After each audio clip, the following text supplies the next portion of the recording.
time I think of 9/11. I see burning flesh dripping off the bones of Iraqi children in Fallujah. Now Gaza. I tend to memorialize the forgotten, the eclipsing collateral damage of our unpunished crimes, and maybe it's because I'm a numbers guy. Because if I had $1 for every time an Iraqi died since 2003, I'd be a millionaire. And don't get me wrong, sometimes I don't know who to hate more, the governments in the West or the politicians in the East who sell their souls quicker than the oil they export, strong men who use Palestine as a tool to line their pockets and don't give a nickel to their people, Quisling governments who stitch mouth shut for a check from Washington and APEC.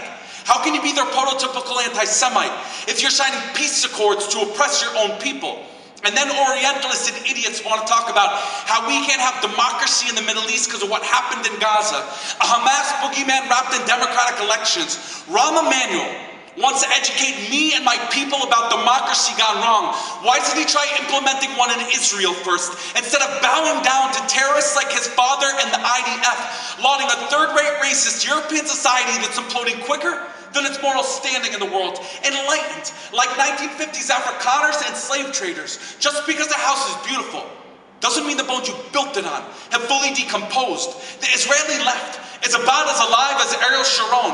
I'm sick and tired of asking for permission to resist from antiquated leftists and progressives who care more about keeping it kosher than moving things forward. I put down my pen and waving fists to resist with college kids and Palestinians, boycott and divest, because honestly, who cares about preserving a living when governments are killing civilians? Complicity by silence and reserve units bombing Gaza. Your academics and scholars, theater groups and practitioners are part of the problem. And if logic doesn't fit into your long-term plan of rejecting my right to return, I'm sorry. Maybe one day you'll return to reality where my people have babies quicker than Zionists can concoct Jordanian options. I'm not looking for your sympathy or your introspective confessions. Won't sit on my hands until they lose oxygen like the people of Balad and Rafah, vote for Barack Obama, and pretend that his 22 days of silence was golden, while emaciated children starve to death, surrounded by their parents' corpses. This can't be America the Beautiful. A criminal with a few positive attributes doesn't alleviate genocide. Bombing Afghanistan, Pakistan, and Iraq, it doesn't make you historic. It makes you as blind and bloodthirsty as the white men that came before you. Apathetic hipsters now excited about a president who broke history but not poverty, occupation, or corporate interests.